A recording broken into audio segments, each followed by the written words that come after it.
दुनिया में आने वाला पहला व्यक्ति कौन था? एक पौराणिक कथा के अनुसार मनु की रचना स्वयं भगवान ब्रह्मा ने की थी।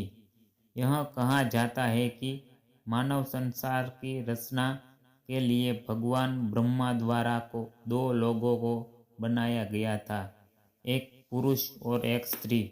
मानव संसार को आगे बढ़ाने के लिए ब्रह्मा के लिए एक जरूरी था कि वे पुरुष के साथ स्त्री की भी रचना करें। भगवान ब्रह्मा द्वारा बनाए गए पुरुष थे मनु और स्त्री थी शत्रुपा। आज हमारी संसारिक दुनिया में जितने भी लोग मौजूद हैं, यह सभी मनु से उत्पन्न हुए हैं। दूसरे शब्द में कहें तो मानव संसार की रचना करने वाले भगवान ब्रह्मा की हमारे आदि पूर्वज है और हम उनकी भविष्य की पीढ़ी है। संसार में आने वाला सबसे पहला इंसान मनु था, इसलिए इस जाति का नाम मानव पड़ गया।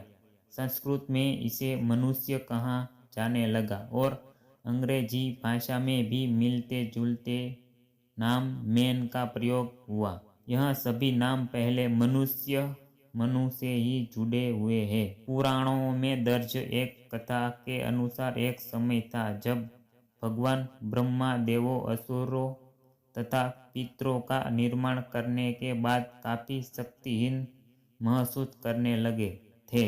उन्हें समझ नहीं आ रहा था कि अब वे किस चीज की रचना करें जिसके बाद उनके मन तथा मस्तिष्क को कुछ शांति हासिल हो सके। उस क्षण ब्रह्मा जी अपने कुछ कार्यों में व्यस्त ही थे कि अचानक उनके भीतर से एक काया उत्पन्न हुई और उनके सामने आकर खड़ी हो गई। उसे देख उन्हें बेहद असंभव हो रहा था कि वह कोई मामूली काया नहीं बल्कि हूबहू उनके जैसी दिखने वाली परछाई थी।